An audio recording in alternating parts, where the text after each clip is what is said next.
Now, the official Suncoast weather with ABC7 meteorologist John Scalzi.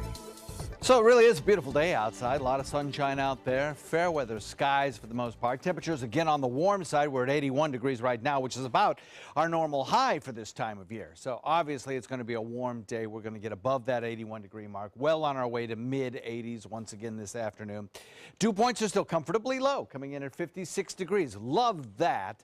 If you have those dew points in the 50s, everybody will agree that that feels pretty comfortable. So even though our air temperatures are above average, with those lower dew point values, our relative humidity remains at 42%, which is very comfortable.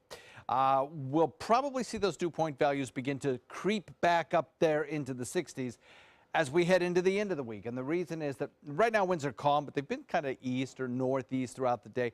We're going to watch those winds because they're going to be switching. We'll talk about that in a second. Pressure is high. We have a lot of sunshine mixed with fair weather clouds. 79 Wauchula, 81 in Arcadia, Myakka, Parrish, Bradenton, 80 degrees at Lakewood Ranch. We have 80 degrees in Venice, 78 degrees in Inglewood, 80 degrees in Northport, 84 degrees in Punta Gorda, and Longboat Key coming in, of course, cooler at 75 degrees right on the water there. So we didn't get much rainfall over the weekend, did we? No, we sure didn't. Around the mouth of Charlotte Harbor, we had trace amounts, but really that's about it. Otherwise, we watched the drought indexes continue to rise. And now in Manatee County, we have elevated risk up to the fire danger index risk of a wildfire starting and needing suppression is now up to very high. Now, I will tell you that yesterday, this is a forecast map.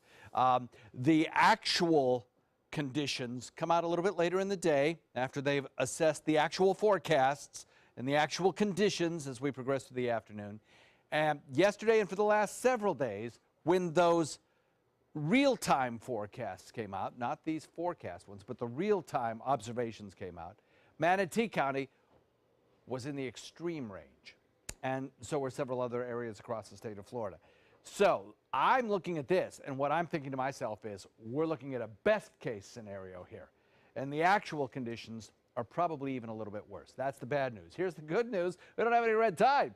It's pretty good, actually. The offshore wind flow continues again today, and all of these green flags, indications from the Mote Marine spotters who have gone out to these beaches and sampled the air quality and seen how it is affecting those folks who are at the beaches at the moment of the observation, are saying that nothing is out there.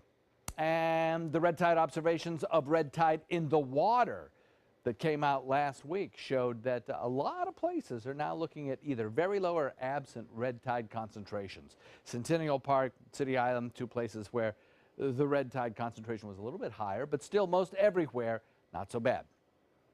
Titan radar quiet. Not seeing much here and don't anticipate seeing much because not only is the air dry at the surface, but it's also dry aloft. So you've got a column of fairly dry air. Tough to get any kind of rain showers going. You need some rainfall, you need some moisture in the atmosphere, and you need a little kicker in the atmosphere to get the winds to rise before you can get any rainfall. So we don't have either of those things really today.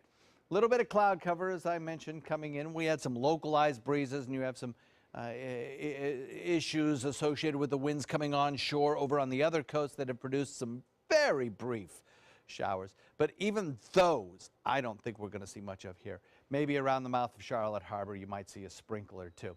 Deep South looks good traveling today. Don't worry about the Atlanta airport or the Raleigh-Durham or the Charlotte airport. That's all okay.